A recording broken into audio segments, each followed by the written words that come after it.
That Deutsche study I mentioned earlier, they very specifically flagged that as the single biggest risk is that the Fed panics on oil prices, hikes rates, that could take you into recession. Jerome Powell is Wall Street's guy. He's actually not an economist. He's a lawyer. Freezing Russian central bank assets, that was probably the single biggest hit to the dollar in 50 years. Why is the World Economic Forum so interested in hyping AI job loss? So when the war ends, I think that we get a jump in Bitcoin. We certainly get a jump in silver.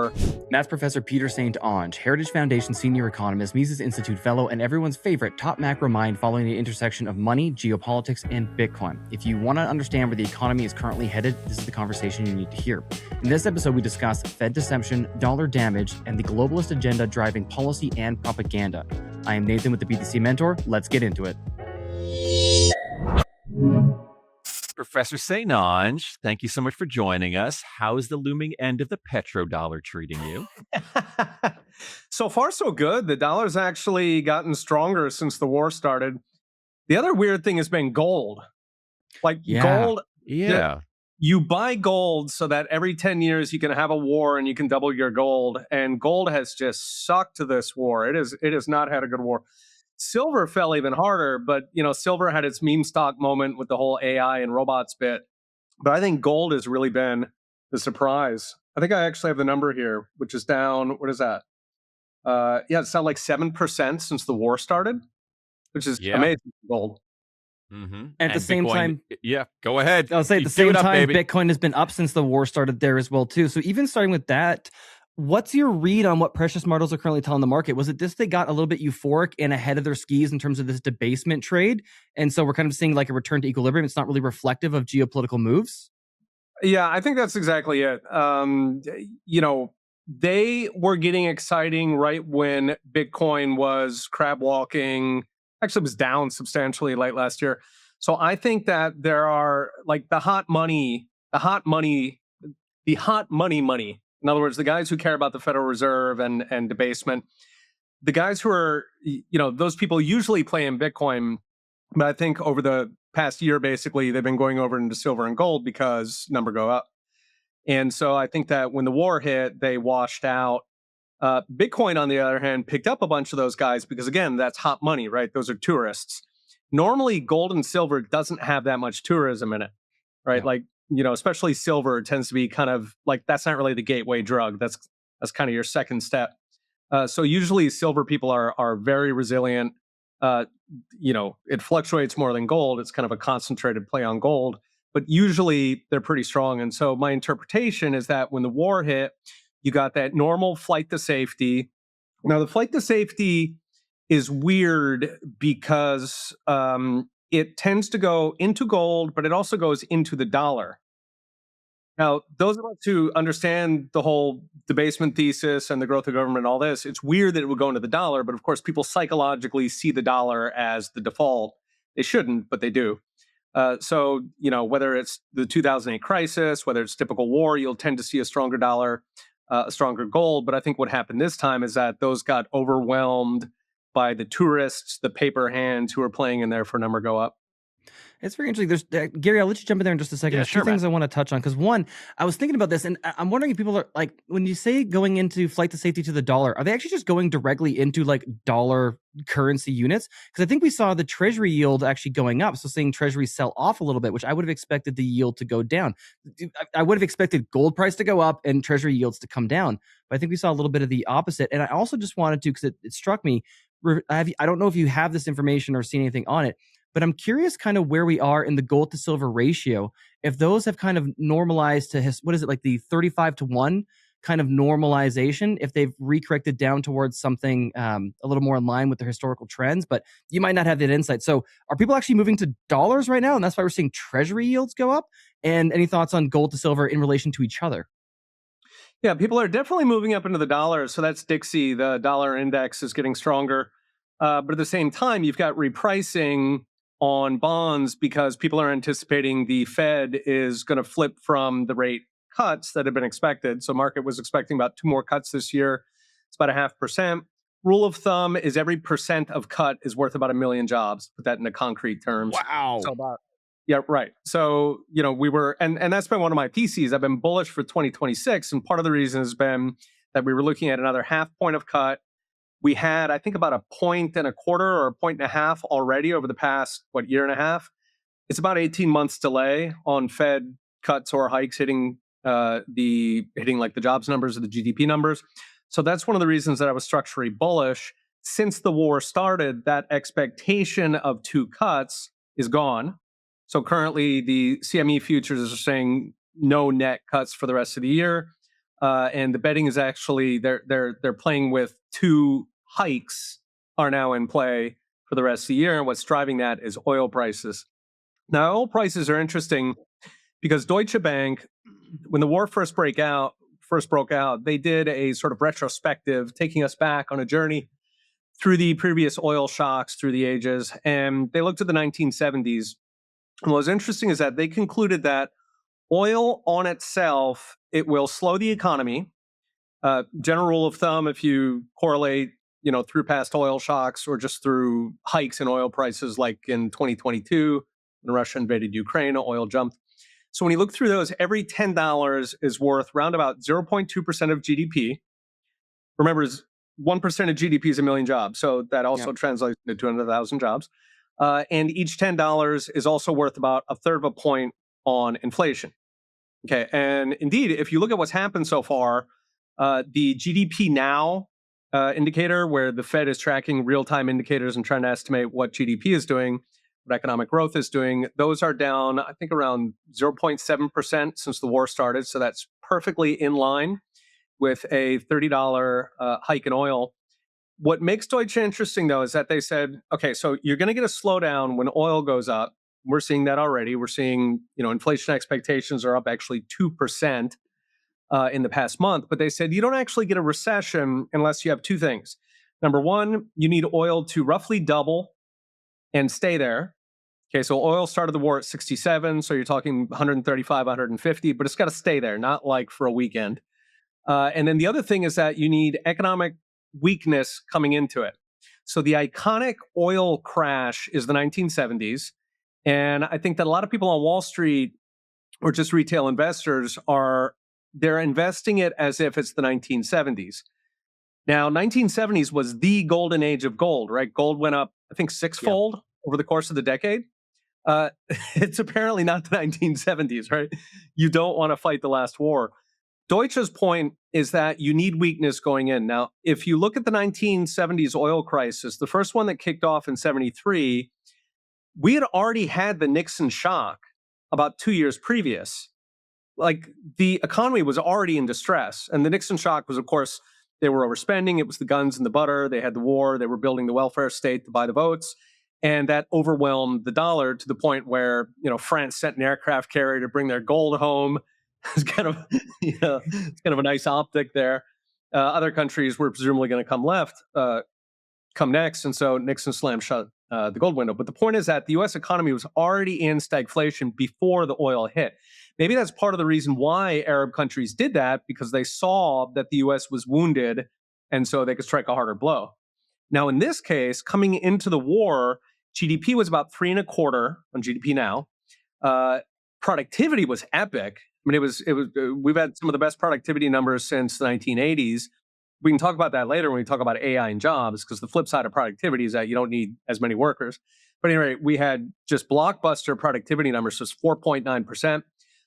True Inflation, which is a company, they measure real-time prices, and they actually go and look at the real prices, right? So like they go to Zillow and look at home prices. They don't rely on the BLS to invent them.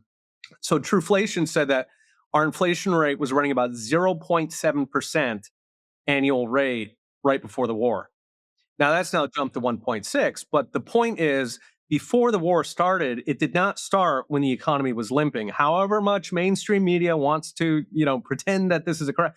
No, the economy was extremely healthy when the war hit, which means that if it's a short war, then I think the base case is we return exactly where we were.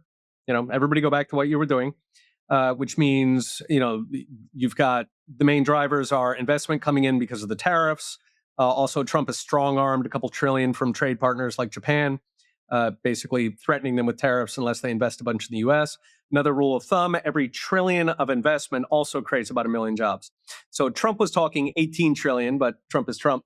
Real world expectations might have been something like 4 trillion. But 4 trillion that would be doubling the amount of investment in the economy, and each of those trillions worth about 1 million jobs. So if the war ends quickly, I think we get back to talking about rate cuts. We have all those jobs flooding in, massive amount going into AI. I think AI data centers, something like 1.3 trillion planned, which is, in fact, AI data center construction recently passed office construction, which is kind of That's very poetic, right? interesting. Offices Yeah. are for humans and yeah. But right, short war, I think we return. Probably everything that happened, like everything that went up during the war, broadly speaking. So, stocks crashed during the war, growth stocks crashed even more. Probably get a reversal in that. It's a fascinating question what happens to gold, silver, and Bitcoin when that happens, because none of them, they've just been weird, right? Like, Yeah. if you're going to tell a story on gold that, I don't know, markets are expecting deflation or, you could craft, you can like kind of back in a story on gold, but then that's not going to match Bitcoin, right? So, hedges across the board, all three of them have been just really weird. So if the war were to end tomorrow, I suspect, when you see news on the war ending, when you see some comment from Trump or Iran, Bitcoin has been jumping on that. Bitcoin and silver have been jumping on that the most reliably. So when the war ends, which eventually it will because it's starting to pull terribly, then I think that we get a jump in Bitcoin. We certainly get a jump in silver. And then we get a jump in those growth stocks again. And then the story goes back to what it was before the war, which was AI decimating, particularly software, business services, basically about 20% of the economy in terms of jobs. Very interesting. Gary, I got a couple questions, but I'll let you jump in there first. Yeah, you mentioned the war possibly ending sooner rather than later. Not to get too much into the war part of it, because we have you on here to talk economics. Certainly, I've heard different people express different sentiments. Some say it could end in weeks. Some say, hey, maybe the U.S. government isn't really the one running this thing, and there's another interest who's determined to push it all chips to the table, however long it takes. I'll leave that for viewers to consider or listeners to consider. But I guess I wonder, from an economic standpoint, even if it does end quickly, what are some of the effects of this war that, no matter how quickly it ends, might fundamentally change at the beginning? Like I said, the petrodollar, if at all, because I'm sure some of our listeners have heard, hey, the GCC, these Arab oil producing countries, have stayed with us and bought and sold oil cheap and reinvested into the American economy under the promise of, hey, we will protect you. Here comes the war. Oh, no, we're not protecting you. What are the lasting effects? And if this is the end of the petrodollar, is that something that happens long term over 5-10 years? Is it some major just crash evaporation? Or is it something more mild where it's like, yeah, the dollar is still the most widely accepted currency, the least dirty shirt in the laundry, but it's just not as widely accepted as it was before. And here in the US, we just experience perpetually higher inflation than we did before because there were fewer buyers. I know that's a lot, but I'd love for you to kind of explore that a bit. Yeah, so the dollar has been losing share. I think it's about a 50-year trend, but it's also been going a lot slower than people expected, right? If you go back to the 1970s, people thought the dollar was doomed tomorrow. And the trick is, as you say, it's the cleanest dirty shirt. So what are you going to replace it with? The Japanese yen, the euro, which is even more dysfunctional than the US, Russia, China, the Chinese yuan is not publicly traded. Switzerland, in theory, Switzerland actually had partial gold backing to their franc up until the 1990s. But the problem is in 2012, Europe had a financial crisis. All these Europeans were moving trillions into Switzerland. The Swiss franc started appreciating massively. I think it was on track to double. And Switzerland said, hell no. And so they dumped. It was something insane. It was like 60% of GDP. Like in US terms, it's like whatever, $18 trillion. They just dumped an ungodly amount of Swiss francs into the market, basically telling the market, don't park your money in francs. And the reason is because Switzerland exports a lot. So the farmers and the chocolate makers and the watch guys, they have a lot of political pull. So as stupid as it may sound, anyway, Switzerland does not want a strong franc. So the only currency that's sort of run by adults intentionally runs it with clowns because they don't want it to look too attractive. So what do you got left, right? You've got realistically gold. The past couple of months, central banks now have more gold holdings than they have dollar holdings, which is the first time since the 1970s. So that's been a big game changer. That was part of the froth in the debasement trade before the war started. You've got Bitcoin, of course. The problem with Bitcoin is that the people who are interested in Bitcoin are not the people who are running the financial system. So, they dabble in it, because they want to, take a little percent of any money that changes hands. But they're not passionate about it. Like they're not trying. J.P. Morgan, Jamie Dimon is not plotting on the weekends how to replace the dollar with Bitcoin. No, all those people are doing podcasts right now. Yeah, bingo. So Bitcoin is more of a lifeboat, right? It sort of pulls demand out at the edges, but realistically, I think the only way that gold or Bitcoin are realistically going to replace the dollar, you need a crisis to get there, right? You have to sort of state break where everybody wakes up and the dollar has to be literal confetti. So setting aside those which are low probability events over call it the next 10 or 20 years, you really don't have anything to beat dollars with. Now, what people do instead is they park it in other assets. So they park in real estate or in stocks. One of the tricks, even before the war started, I was having conversations with people where they were like, where the hell do I put my money, right? I can't put it in gold because gold's frothy. I certainly can't put it in silver. Real estate seems overvalued. In fact, real estate nationwide in the US is down about 7%, which is substantial. That's big in real estate. There was nowhere to put it, right? You could buy a car wash for the kids and get accelerated depreciation. Where do you put it? Skylar. Sorry. That's exactly correct. Kids don't do drugs. So it's been a tricky market. Now, if you zoom out on the dollar, what I think is fascinating is that Trump and JD Vance have both been all over the place, whether they want a strong dollar or a weak dollar. Right. So both of them have given speeches both during the campaign and since taking office where they've said that we actually need a weak dollar because it cripples exports. Right. So if you have a weaker dollar, then U.S. exports automatically become cheaper. Now, at the same time, Trump will then wake up one morning and he'll threaten 100% tariffs on anybody who hangs out with BRICS, with the BRICS currency as a substitute to the U.S. dollar. So it's like, which is it? Right. Do you want to go to war to protect the dollar, or do you want a weaker dollar? Lynn Alden has talked about this a lot. I think generally she's sympathetic to the idea that the dollar is actually too strong, that reserve currency status is essentially pricing American exports out of the market. But the administration has been interesting because they've been all over the place, and you don't have a real clean break. It's not like Democrats want a weak dollar and Republicans want a strong dollar. No, both of them are kind of all over the place. I suspect that has to do with which donor check landed in their account last, which industry is interested. But in terms of the dollar, this is part of the reason I haven't been that excited in general about the petrodollar idea, right? The notion that the U.S. is starting wars in order to protect the dollar, because we don't act like it in other contexts. To give you an example, freezing Russian central bank assets. So Russia had a whole bunch of dollars. They were parked in Brussels because it's a more respected financial system, and so you don't get a discount if you park your money in Brussels. And then when the war started, certainly with U.S. agreement, Europe effectively seized those. Now, doing that was probably the single biggest hit to the dollar in 50 years, because it suddenly called into question, if you're a dictator in Congo and you have 2 million or 2 billion, these are dictators, we're talking in Switzerland or Brussels, you thought that was safe money. You thought that was a good demand sink to park all your dollars so that the Fed and Wall Street can print them and they don't cause inflation, right? Because they end up in this dictator demand sink. So seizing those dollars was a huge hit to the dollar. Stephen Jen over at, I think he's at JP Morgan. He might be at Morgan Stanley. I mixed them up.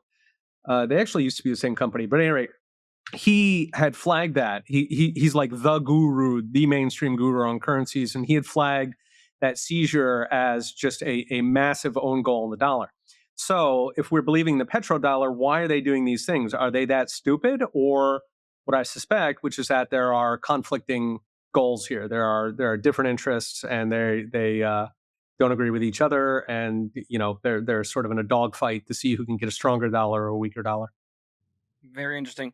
I want to back up for 1 second because there's something that's kind of like bothering me, but I don't know if I can articulate it properly. And it part of it comes from the, would you say, using inflation both to describe prices going up as well as actually more currency units being created here. And so I'm looking at the situation with something like the oil supply shock as a result of an artificial constraint, right? And my worry here from the US perspective is that oil is going up because of the supply shock from the Strait of Hormuz and everything going on over there and refineries and things being hit. It's not going up because increased economic activity, not increased demand that's requiring more energy inputs. But I think that the resulting price increase is going to be treated as if it's inflation when it's not actually inflation in the currency.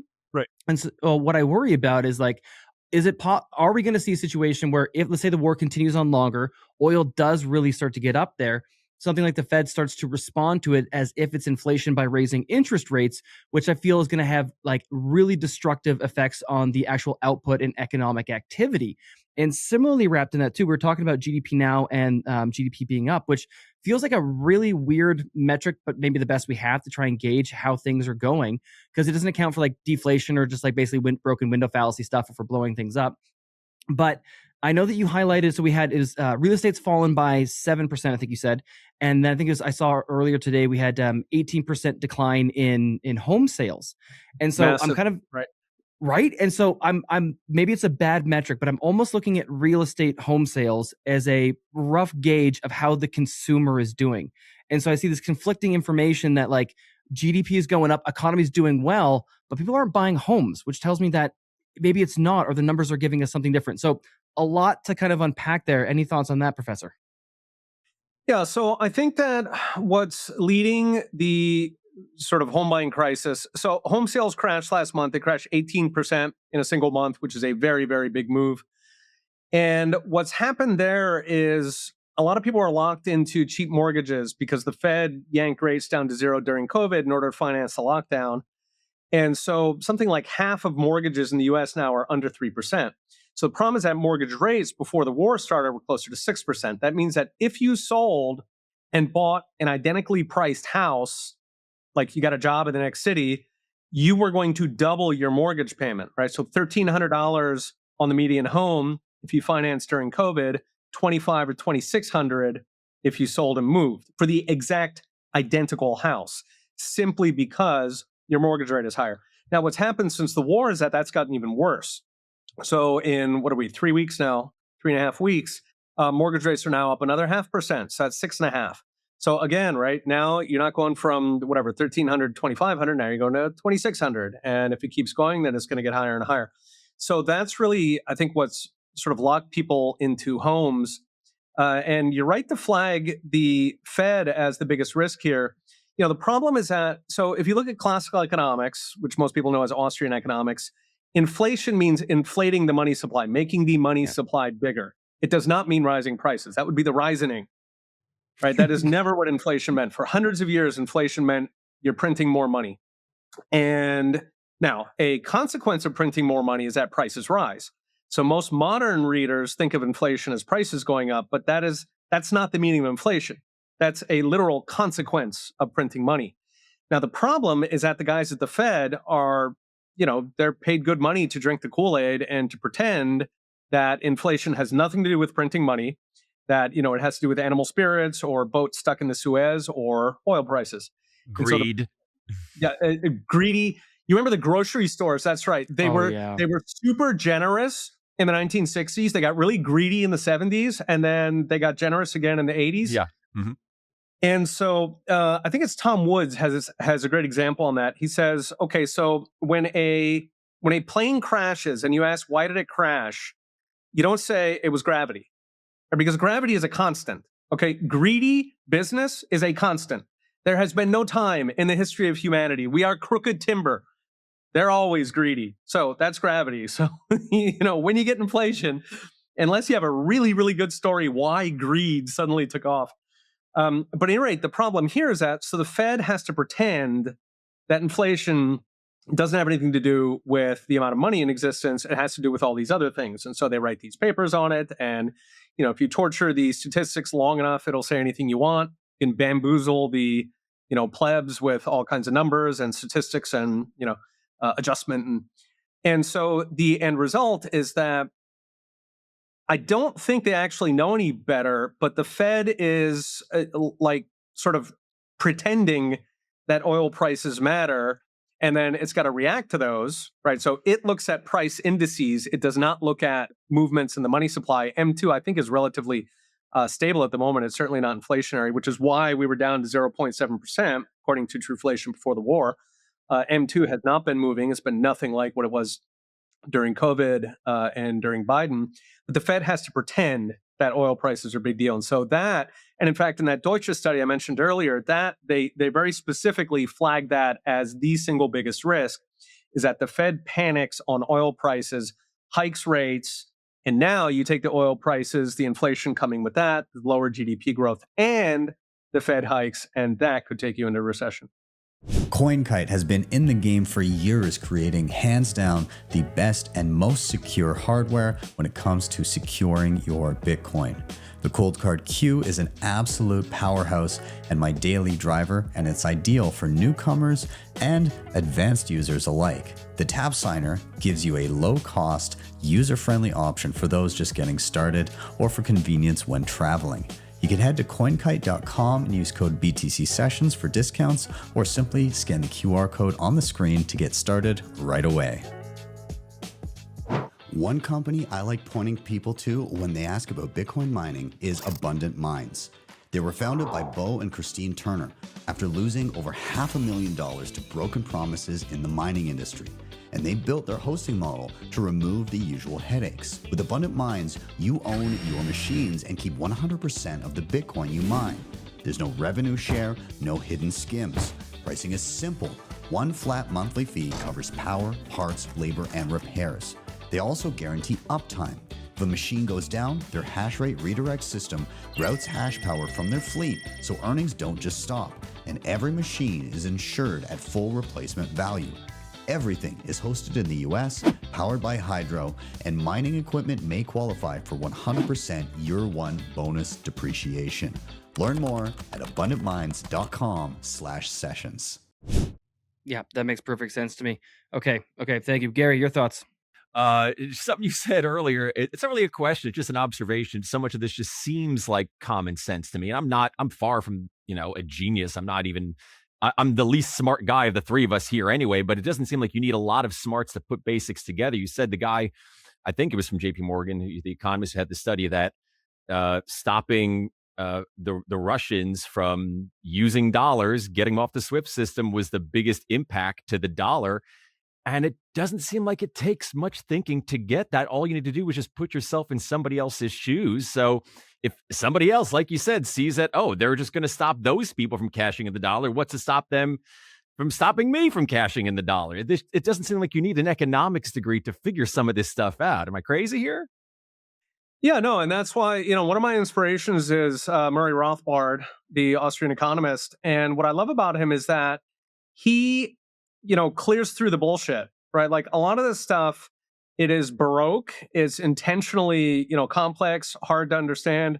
I mean, the Fed is kind of textbook. Like the Fed has a really, really weird model. Like, if you try to describe its governance, you can't do that in like one or two sentences. It's strange. And it's intentionally strange. So, it sort of keeps the outsiders out of it. And, you see this in a lot of these systems where it is created to be difficult to understand. But when you boil through the BS, it's very, very simple, right? Somebody is trying to print money like a counterfeiter, and they don't want you to see it. Or, they want to force you to hold on to that money in your savings so that it doesn't bleed through to inflation, because, metaphorically, it's like a gasoline thief. He comes by every night and he steals a gallon. Okay, but if he drains your tank dry, the gig's up, right? You're going to notice that one. So it's very important if you're a gasoline thief to control yourself, right? You just got to take a little bit, like 2% inflation every year.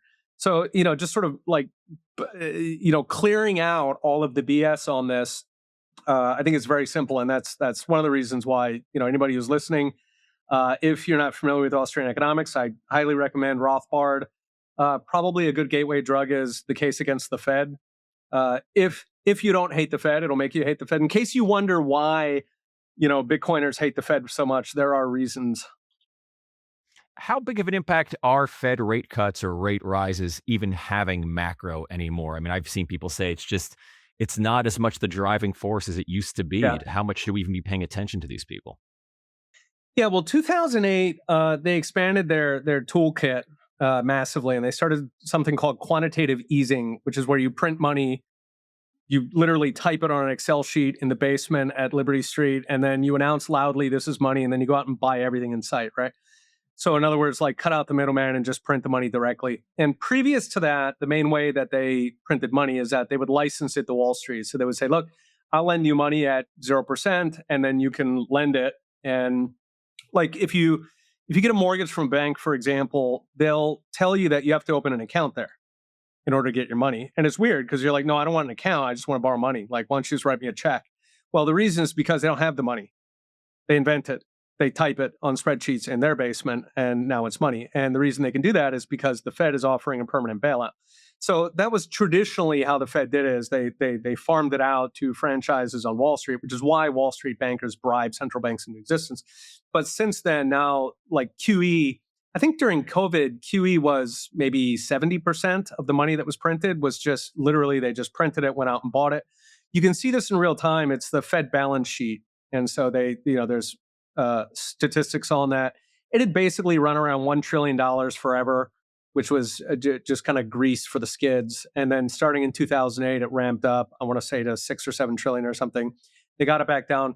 The plan allegedly was to get it back down, but when they tried doing that, they kept getting these mini financial crashes.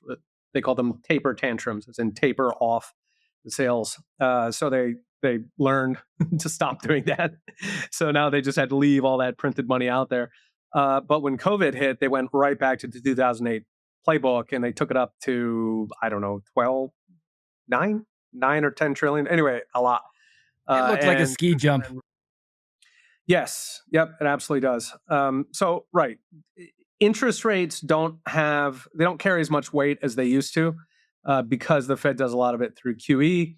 And when they reduce it, it's called QT, quantitative tightening, which is the same thing. You take all the crap that you bought, you sell it, and then you cancel the dollars. I want to push back on. I want to push back a little bit there, Professor, and you tell me where I'm going horribly, horribly wrong. There are a few things I want to touch on. One is QE actually printing money? Because from my kind of say amateur interpretation, because money is created through the issuance of debt, I almost look at it more as not creating new units, but preventing currency destruction.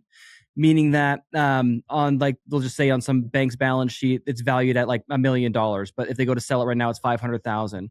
And so the Fed is basically keeping them on par with the money they thought they had to begin with. So it's not really inflating the amount of currency units, but it's definitely stopping the destruction or deflation of units based on the asset valuations out there. So that's one aspect. And then also following on that, I want to get your thoughts on treasury buybacks. Is this QE? And also Kevin Warsh coming in, if you have any opinions or thoughts on him. Yeah, so one of the few things that crypto, not Bitcoin, but crypto has delivered the world is that paper money works the same as a crypto token, right? So, when they do QE, just think of it like any algorithmic central bank, whether it's, Dogecoin or Ethereum or something. I don't know how often those words cross the airlines on this podcast, but at any rate, Never. Yeah, exactly. So they're cranking out tokens, and then they exchange the tokens for real world stuff. Now you could argue that if they didn't print those tokens, then something would happen. The price would go here and there, and yes, that's exactly what active, like Ethereum and whatnot will control their supply schedule based on trying to keep the price at a certain level. Of course, those periodically fail spectacularly, but anyway, that's for me anyway. That's kind of a useful thing. And in fact, I mean, I'll say when crypto came out and the whole algorithmic central bank, and there were these debates about how to run a stable coin, and do you want to run it like this or that? And to me, it taught me a lot about how the shitcoin paper monies work, because it is identical, right? Yeah. Just like one of the beauties of Bitcoin is that it so faithfully replicates the economics of gold mining. And similarly, these crypto shitcoins faithfully replicate central banking. And it's the same deal, right? Printing out tokens.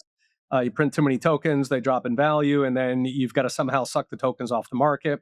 Why does the Fed suck tokens off the market? Because it's the gasoline thief, right? If you get too much inflation at once, then the pitchforks come out, voters start putting pressure on Congress, and then the Fed gets its wings clipped. So in order to be able to reliably steal trillions year in, year out, and by the way, it does steal a lot more than 2%, right? You get 2% inflation, but remember, we have population growth, we have productivity enhancements. So the Fed soaks up all of that, right? So if you've got more people in the United States using dollars, then each dollar should be worth more, right? If you've got technological improvements, then it should take fewer dollars to buy an egg and so on.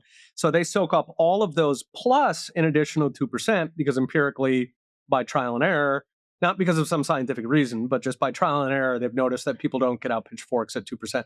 So it's probably closer to 4 to 6% that they're actually stealing, which is a chunk of change on a $20 trillion. That's like basically $1 trillion a year that's being printed, which is why Wall Street invested so much in it. And then, you had another Treasury buybacks. They're buying up, I believe, longer duration, rotating into short duration treasuries right now. Is this basically is this a form of yield curve control, or is this just trying to manage? Right. Okay. Yeah, I mean it's more plumbing. So yield curve control. They're trying to make the long rates versus the short rates. They're trying to balance those out. A lot of that just has to do with plumbing. What's happened, especially since 2008, is that the markets rely so much on Treasury and the Fed injecting and removing money that they kind of can't stand on their own. Like they need to walk around with an IV. Now, what generally happens is when you get some kind of credit stress, they'll come in and talk plumbing, but actually they'll just quietly leave it there. So, it ends up being, you get these constant injections of inflationary money coming into the system because the taper tantrums, right? They are terrified that if they try to pull any money out, that the system is going to break. And that brings us to Warsh. So the kind of, I call it the permanent bailout, but the industry calls it the Fed put, right? Which is the idea that anytime that anything goes down, the Fed shoots it with $1 trillion until it goes up. We saw that in COVID, right? So COVID was allegedly, the worst pandemic in, since the Spanish flu, and, all these millions were going to die. And there was a period where about half of GDP was shut down, right? So on a global basis. So this is something we had never, ever seen. This blows World War II out of the water, especially in terms of how suddenly it hit. And yet everything went up, right? It was surreal. Like companies went up, growth stocks went up, every single thing went up. And of course, the reason is that the Fed shot, 7 or 9 trillion. Everybody else in the world shot. That was the great talking point was, no, the money printing is not causing the inflation because everybody in the world is experiencing it. Everybody in the world did the same thing. They all cranked up the money supply. Like there was a point where 1 in 4 or 1 in $3 in existence had fresh ink on it. In other words, it had been printed since the beginning of COVID. Like there was like an 18-month period. It was just absolutely, and everybody did that. Japan did that. Europe did that. Everybody in China did it. Yeah, we're not covered in shit because they're covered in shit too. Yeah, exactly, right. Yeah, and so people were citing that like, no, this is just some magical force that COVID is making the inflation. You're like, walk me through your logic on that one. Now, Warsh is interesting because so when he was appointed, everything fell. Right, growth stocks fell, markets fell, silver and gold plunged. I don't remember what Bitcoin did when Warsh was first appointed. I think Bitcoin went down. I think so, but we were kind of downtrending at that point, as far as I can remember, ever since like the October we were. high. Yeah. And the reason is because the market. So they know that Jerome Powell is Wall Street's guy, right? He's actually not an economist. He's a private equity. He's a lawyer. He has no training in economics. Yeah. Yep. He is a lawyer, and he, his entire career was in private equity, which of course makes a living fleecing regular people. So markets were confident that Jerome Powell would continue the Greenspan and Bernanke and Yellen tradition of bailing out Wall Street whenever anything bad happens. So the $1 trillion bazooka. And Warsh, I think, surprised markets. Like if you look at the reaction, the debasement trade crashed because they felt like Warsh is not an easy money guy. In some ways, Warsh is probably the hardest money guy since Volcker. Now, that's not saying much, okay? So like if Volcker is 100 and the rest of them are 3s, then maybe Warsh is a 5 or a 7. So, yeah, okay. Exactly. He's necessarily impressive, but he's definitely more hard money than the market expected. And his sort of shining moment was in the 2008 crisis. Inflation, I think we were essentially in deflation, which happens during a recession because debts get written off, so the effective amount of money, your money substitutes vanish. So we were roundabout deflation. Unemployment was like 9%, and Warsh said, "No, we need to hike rates." And this is the classical economic, also the Austrian solution. Everybody knew that was the solution in a recession up until the 1930s with FDR, which is that when you get a recession, it's because money was too easy. People did dumb stuff. They, started stupid businesses. They speculated on tulips. And so when the crash comes, you actually want to hike rates. You want to intensify the pain so you can purge all the garbage real fast and get back to building. What you do not want to do is put everybody on the bankroll and soften the pain, because then you're going to stretch it out 7 years. That's what we saw in 2008. So we had the 2008 crisis. The economy was still crawling in 2016 when Trump ran. Like, that was his point, was that, we need to make America great because the economy is doing crap. 8 years, right? Rothbard has a great metaphor for this, which is that let's say that you get locusts once every 7 years. So you're going to have an explosion in the locust fighting industry, and then you're going to have a crash. What should you do? Should you go in and put all these guys on a universal basic income and keep all the locust businesses employed for the next 6 years? No, you let it go. You purge it. No, you should bring in locusts every year. That solves the problem. Nice. That kind of thinking outside the box is what built America. Yep. Perfect. Professor, what would you say to somebody like, I'm sure you're familiar with Jeff Booth, who would just argue that we could talk about what these Fed chairs might do, and Kevin Warsh's record. And at the end of the day, it doesn't really matter much because we live on this debt-based system where they have to print. It doesn't matter what their intentions are, what their philosophy is. I mean, it's like he could talk about it for 8 years. Trump talked about being anti-war for 10 years, and here we are. So once he's actually in the position, what choice does he really have? Yeah, I think that's 100% accurate. If you look back at 2008, there were a bunch of guys in Washington, including George W. Bush. I almost never say nice things about George W. Bush, but one of the nice things I will say about him is that he let Lehman go. Yeah. Right? He said they gambled. I think they were 10-1 leverage, just something goofy, 8-1, 10-1. He said they gambled. That's on them. Now, the problem is that I'm sure W didn't have that thought. Whoever advised W did not take into account the fact that for 40 years, Washington had been operating the assumption that everything gets bailed out. So if you wake up one morning and you tell one of the biggest outfits Lehman had been around for a while. It was blue chip. So if you wake up one morning and tell them, no, we're not going to bail you out, then everybody else looks at each other and says, holy crap, we Citibank, we Travelers, we Discover, none of us are going to get bailed out. Now, all of the counterparty stuff reprices, right? So you go from a situation where the casino was open, you got to keep your winnings, and the taxpayer or the Fed Treasury would cover your losses. So you went from that scenario to one where you're going to lose your own money. Well, a lot of those bets that are out there, well, no, I'm not going 50-1 on, whatever copper futures if it's my money. Yeah. That don't work because it was your money. And so, I think that's really, if you look for a spark, that's what set off 2008. Unfortunately, he didn't stick with it, right? So they immediately panicked. Everybody was talking, this is the next Great Depression, and you had right-wing economists who are generally Fed tools. You had left-wing economists who, they love. Both of them love the Fed because the Fed prints money, right? It enables large government.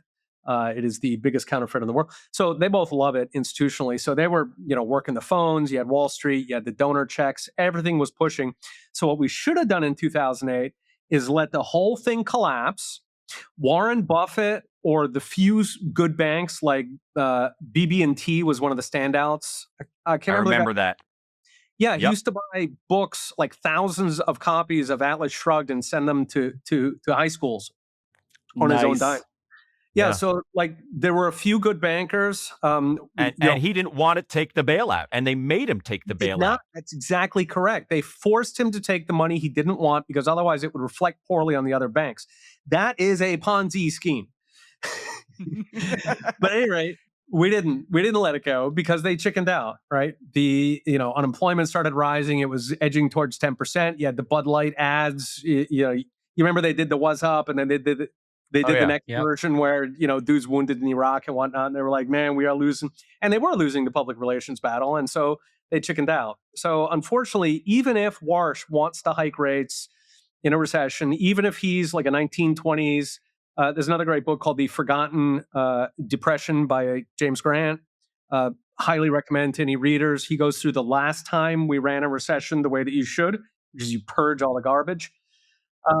So even if Warsh wanted to do all that, which I'm not sure, I mean, in the time he's been on the Fed, he's been pretty open about, liquidating the plumbing and whatnot. So I don't think he's a radical, but even if he wanted to be a radical, he would get outvoted by everybody else because at this point, the endless money is so embedded in the financial system that if you ended it tomorrow, like it's one thing to not bail out Wall Street, right? That gave us a 2008 crisis. And by the way, they did bail them out. It was only like a 2-week period where they said, we're not going to bail out. And that caused, the biggest, crash since the 1970s. If you literally got rid of the Fed tomorrow, I mean, it would be glorious, but it would hurt for a minute. And I need to go change my pants. Excuse me. Yeah, exactly. You got to count on politicians sticking with it, which they will not. If you're a homeowner and you want more Bitcoin, Horizon just opened a whole new door.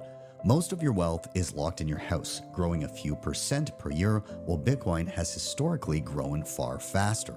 Horizon lets you convert a portion of your home's future value directly into Bitcoin without taking a loan. No monthly payments, no interest, no term limits. You stay in your home and you fully control and custody your Bitcoin. There's no forced liquidation, no margin calls, and no income requirement. You unlock tax-free cash today, and Horizon simply receives an agreed-upon share of your home's future appreciation when you sell or refinance. Hundreds of homeowners are already doing this in over 21 states. So, go to joinhorizon.com and see your Bitcoin potential in about 90 seconds. Turn your home into a personal Bitcoin treasury with Horizon. If you're the kind of Bitcoiner who doesn't trust convenience, cloud backups, or leaving anything to chance, Dirty Man Safe was built for you. This underground physical storage is for the most paranoid self-custody setups, designed to protect and hide seed phrases, hardware, critical documents, and more. Rugged, weather-resistant, and built to disappear, Dirty Man Safe as a last-line fail-safe to your Bitcoin security model. Head to dirtymansafe.com and use code BTC Sessions for 10% off. Yeah. Yep, agreed. You were talking earlier, and we touched earlier on, the petrodollar. Is this collapse imminent? Is it just going to be a slow decline? What are some actual road signs that, like actual real concrete signals that you might see where it's like, oh, wait a minute, it's not just we're hurting the petrodollar a bit, but there's a real canary in the coal mine here. There's a real alarm going off, and we should actually now pay attention. This might end really badly. Or are there no such signals? Is it just inevitable to continue this? Because like you said, there's just no other alternative.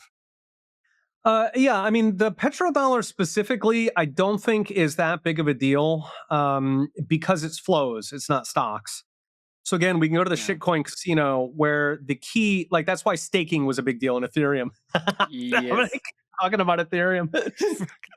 Anyway, staking, right? Staking was a big deal. Like that kind of rescued Ethereum from the drain because the key is that when you're printing shit tokens, your goal is to get people to keep them, to hold on to them, right? And so the overwhelming source of US dollar strength and demand is, are people parking them somewhere?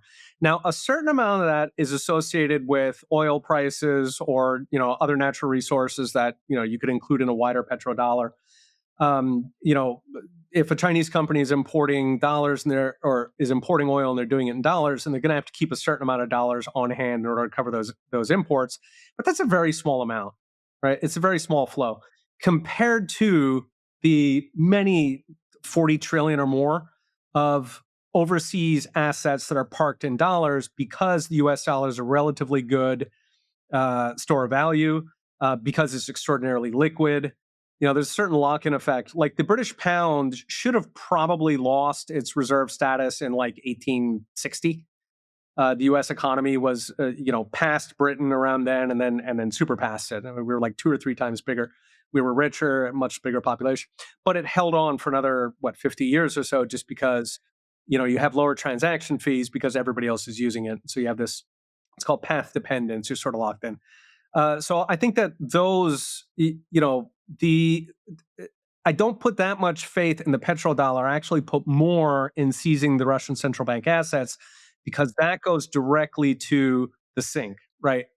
If you talk to like a rich Mexican or Egyptian, okay, whatever assets they're holding in currency, which are going to be in bonds because bonds pay interest. But anyway, whatever they're holding in currency, it's not going to be in Mexican pesos or Egyptian pounds, right? They're going to have enough for like 1 to 2 months groceries and everything. In fact, their rent or their house payment is probably in dollars anyway, right? So almost all of their currency demand is going to be in US dollars, because you can't trust the local currency. And this is true across the world, right? This is doubly true in China, where you have extra capital controls. This is true in pretty much every country on earth: India, Germany, everything in between. So that, I think, is the main source of dollar strength. And as long as that holds up, I honestly don't think that the petrodollar matters that much. I think it matters if they believe it matters. Like if the decision makers on wars decide that it matters, or whoever lobbies them into believing that, then it certainly matters in terms of how many wars we start. But in terms of dollar survival, I think that staking stash, like savings, matters a lot more. Whether people are happy to park their life savings in dollar assets as opposed to other currency-like assets. That's a really interesting point. Thank you. Yeah, it reminds me of something, and I may have this information wrong, and I do want to make sure that we touch on AI and productivity as well. But I think it was something with the Clarity Act that they weren't going to allow for either yield on stablecoins, or they weren't going to allow for like no cap gains exceptions on yield from stablecoins. And I'm now putting it up with that framework of the idea of like the goal is to get people to park it and leave it as necessary for the function, which I thought was, I'm thinking that might be very revealing that they maybe don't want as many currency units flowing into stablecoins as they would have previously thought. Any thoughts on that? Oh, absolutely. Well, okay. It depends on who they is, right? So one of the most important theys is Wall Street. So fractional reserve banks, they 100% oppose stablecoins. They fought tooth and nail. They got outbid by the crypto industry.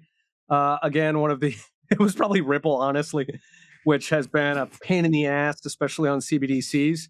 I'm going to get comments because you guys probably do too. Like for some reason, Ripple people talk a lot. I don't get it. They're still here. I don't get it. I know. It's fine. But anyway, let them talk. It's fine. Yeah, really. Yeah. I mean, on the bright side, it's their own money and they're not going to get bailed out. So I guess it could be worse. But yes, Wall Street banks absolutely oppose stablecoins. I actually have a piece on this today, as a matter of fact. Nice. I have a video on this very topic today. So what stablecoins do is that because of the Genius Act last year, you have to back stablecoins 1-to-1 with cash or treasuries in practice. And so what that means is that a stablecoin is like a bank account, but it's fully backed. And it's got no fees, right? Stablecoins are extremely cheap to use, so they can pass on something like 6% operational expenses. So in other words, whatever interest they're getting on the backing, right? So they've got the treasuries are backing the tokens. The treasuries are earning, call it 4%. So they could keep the 4%, but it's competitive, right? There's lots of different stable coins. And so what they do instead is they try to win business by passing on those yields. And given the costs in running a stable coin, they can pass off 94% of those yields. So essentially, it becomes a bank account that's fully backed by treasuries that pays 4% and has no fees. As opposed to Wall Street, which is backing you 10 cents. It's actually 7 cents if you're a too big to fail bank. So you're backed 7 to 10 cents. The rest of it is bailout. You're paid 0.1% interest. You pay over $100 billion in fees. So spot the problem, right? Yep. Nobody who understands a stable coin would get a bank account. You would just run it on a stable coin, and then you would, use your Cash App or whatever as your banker and call it a day. Very interesting. Okay, quick pivot because I want to make sure that we talked about this topic as well too. AI, is it going to completely destroy everything and no one's going to have a job and it's going to be absolutely awful? Because I do not buy that narrative. While I do think that it is incredibly disruptive, particularly to anything that's very data focused and looking in the rear. So nothing that's coming from necessarily like a creative position. Like I think it would have a huge impact on managerial roles, but not necessarily day-to-day workers. I think they're focused on the present, and like the entrepreneurs in the C-suite are going to be looking to the future, and there's an element of novelty there. So for sure, things like software engineers and lawyers. So I agree that it's incredibly disruptive and there'll be a lot of creative destruction, but I'm kind of putting this in line with like the Industrial Revolution. We used to be like an agrarian society, and then it was like 90% of people worked on farms, and now it's down to like 2% or something. That I don't think this means that no one's going to have a job. Just a lot of jobs that you thought were high paying won't be anymore. A lot of jobs that were maybe just completely bullshit are gone away, but you'll have something else to do. Yeah, I think you're spot on. There was a paper that made a big impact in around 2014 by a pair of Oxford professors. And they said that we were going to lose 80 million jobs in the next 20 years. Okay. And they said that in 2013. So we are now, 12, 13 years in, and we have gained 16 million jobs. There's 16 million more jobs in the American economy than there were when they made these predictions. So I guess everything could be happening the last 3 days, but the pattern is not on their side, right? Meanwhile, the World Economic Forum, also around that period, I went back and looked for a bunch of disaster scenarios, predictions from 10 years ago.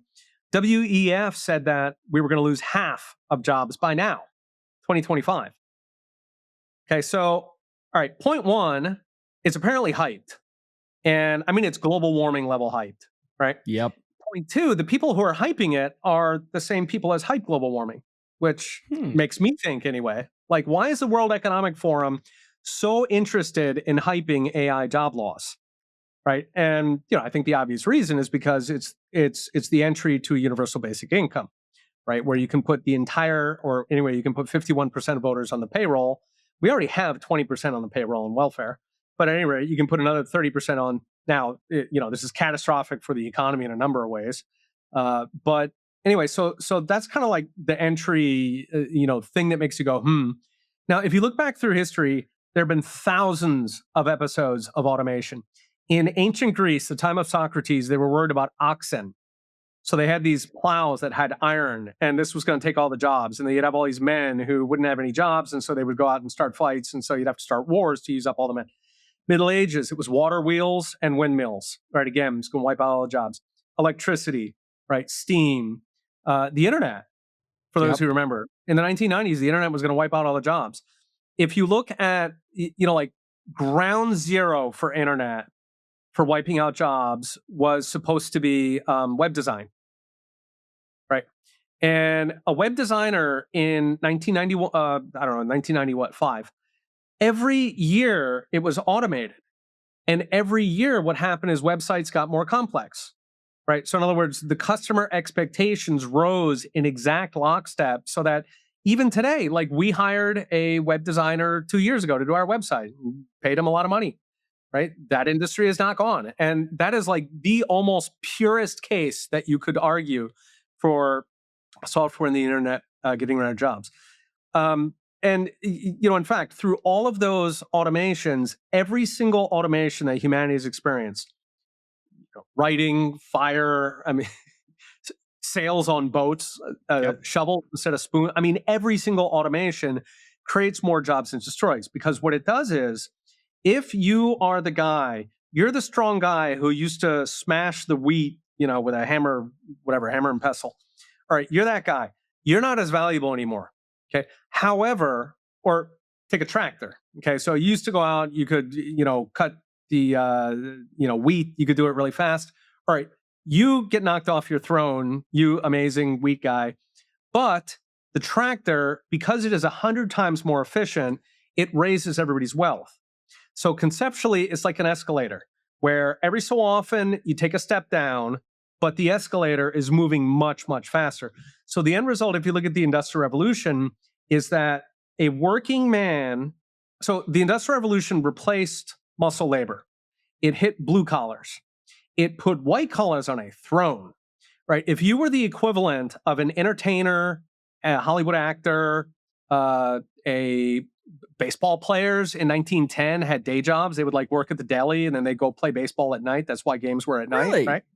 Yep. If you were a college professor, like what's the historical, comparable to a college professor? It's some like wacko who walks around on the street talking to people, right? Like Socrates. Socrates. Yep.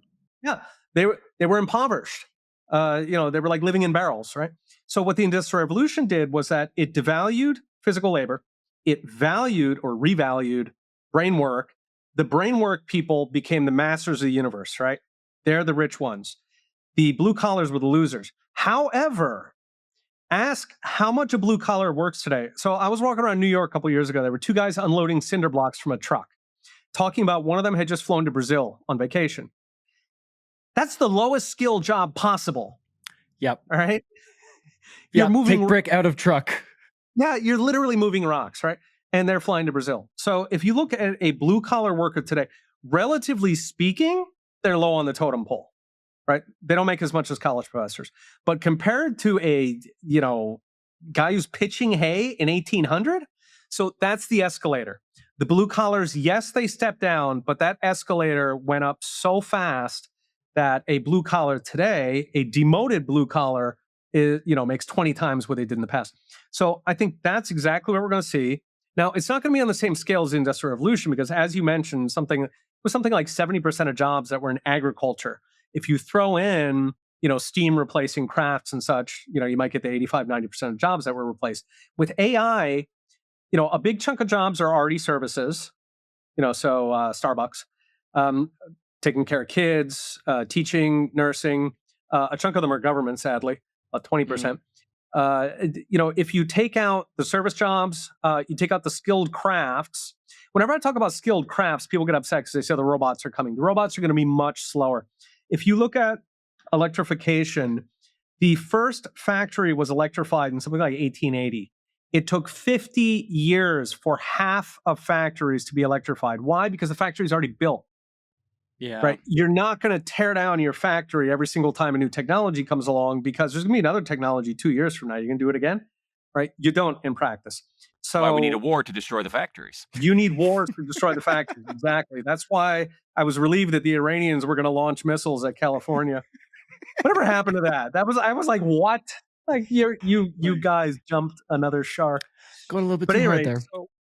So you need one AI for 8 billion people. This is the fundamental trick of software is that it can scale at near zero cost. Robots are a whole different story, right? If you need like 3 robots or 5 robots for every McDonald's, it's going to take a very long time before they're actually going to replace them. Now, certain places, they'll do it faster. If California is, forcing you to pay $30 an hour, then yes, they'll do it faster. The California robot will be in the news. Everybody will say that's the end for all the jobs. No, it's greedy again. The greed takes off. Yeah. So, that's going to go much, much slower. So I think our grandkids may talk about the robots, but again, it's going to be the same thing. It's just, we'll have a bunch of new jobs between that now and then. Again, it'll be step down on the escalator goes. But in terms of, for the next, call it 20, 30 years, I think the story is AI. And within AI, we're not talking 90% of jobs. We're talking about 20% of jobs, right? You take out the 10, 15 in healthcare, the 10, 15 in education, entertainment, the government, take out the skilled trades. The skilled trades actually go up because as people get richer, like either AI makes us richer because it's much more efficient, in which case, people get bigger houses, they get second houses, they own more stuff. You look at what the typical American owns versus what typical Indian owns. We own a lot more stuff. We hire a lot more people. You got to fix your dishwasher. There's 100 things that you got to hire people for. So rising incomes actually make, they also make people substitute, so for example, you don't mow your own lawn once your income's beyond a certain point, right? So, things that we now think of as just stuff you doing at home, more people clean their house, they hire people. So you get this across the board. Now, it's possible that AI is BS and AI doesn't raise wages. Well, okay, fine, then false alarm because nobody's going to use it. So, Yeah. Either it works, everybody gets much richer, and then we consume a hell of a lot more services and skilled trades because we have more stuff, or it doesn't work, in which case, okay, false alarm. So I think either way, jobs are going to be fine, incomes are going to be much, much higher. no matter what kind of job you do. You may have to step down. You may have to go from an accountant to a barista, but a barista is going to pay six figures. Yeah. So I don't think it's much of, it's not a crisis. It's certainly, it is hard for the people who get the demotion because the barista doesn't pay $100,000 overnight, right? That's going to be a slow process so it's almost like a reverse Cantillon effect. Like whoever loses their job first suffers the most, and then gradually the automation moves that escalator up. But you do take the step down all at once. So there are going to be a lot of people who are upset. Those are overwhelmingly cubicle jobs. These are people who have psychology degrees. Like they don't really have, strong skill sets. In other words, they're easily automated. Some people have, Palantir's CEO made the point that these people are overwhelmingly female, older, high income, Democrat, single. They are Karen. We have seen Karen. She is the first to go under AI. So she's going to be really upset about it. Also, interestingly, the people who write AI doom porn. Okay, so journalists, professors, people who work at think tanks, analysts, people who work at Gartner who make AI predictions, right? Those people are absolutely in the firing line. So unsurprisingly, they are terrified of AI. It's the absolute end of the world. But if if you're a plumber, this is great. You don't even have to be skilled. Like, if you fix screens in Florida or something, which you can learn how to do on YouTube in about 5 minutes, right? Like, if you're willing to work with your hands, if you're willing to work with people, I think when the smoke clears, future generations will pity the jobs we lost. They will pity the idea that tens of millions of people lived their lives in cubicles. We don't even like those jobs. Like, no. When I think of the blue collar jobs that I had, when I was young, like waiter, delivering newspapers, bartender, I liked all those jobs more than every white collar job. The only thing I didn't like was the pay. So if the escalator goes up and everything is paying six figures, then I would love to be a bartender again if I'm making the same pay that I do in a cubicle job. So honestly, I think in the interim, as the process goes, there's going to be a lot of people who are upset, right? They're going to lose status. They're going to take that step down. Young people, I think, are in particularly bad shape, specifically because companies are not greedy. Companies and managers have a tendency to hold on to people even if they don't need them because they're nice, they're merciful, humans are kind. They will try to repurpose them. They'll try to retrain them into other stuff. They'll be like, yes, we automated all the sales support, but maybe we could shift you over into sales and then we could try, right? So companies will try to use the people, which means that's nice for them, but it is disastrous for young people. So I have a lot of sympathy for young people specifically. If they have a really nice $150,000 degree in psychology, they are going to be working at Starbucks. But when we look in the long run, like, do we need to fundamentally restructure our economy for the universal basic income? No. What comes out the other end is that the jobs are much more human, they're much more enjoyable, and they're going to pay much more than even the white collar jobs we lost. No, I completely agree. And the one thing that always stands out to me too, I think of like how much brain power is currently being sucked up by like academia, law, finance, software engineering and stuff as well too. And I'm stuttering on my own words. I get so frustrated when I'm talking to like someone like a socialist. Like, you don't want money. Money's not the thing that you want. You want goods and services.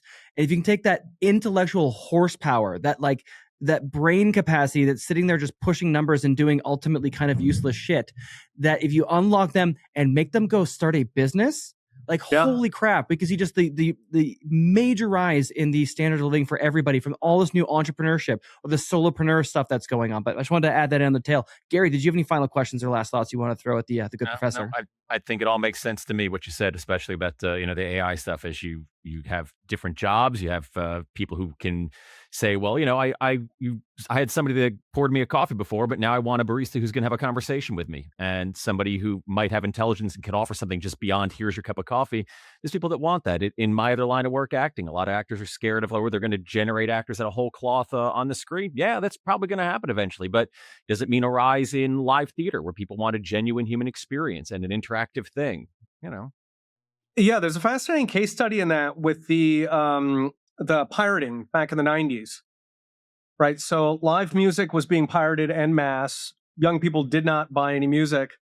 And the artists reacted by touring a lot more. And tours just absolutely exploded apparently people are willing to pay. I mean, they pay ungodly sums for like Taylor Swift. I think it's like thousands So of dollars. expensive now. It's stupid Right. expensive. Even like a small local show, like a small touring band at like a pub venue, where when I was dating myself, I guess a little bit, like those were like $5 to $10 shows. Now they're like $25, $40, $50 tickets regularly.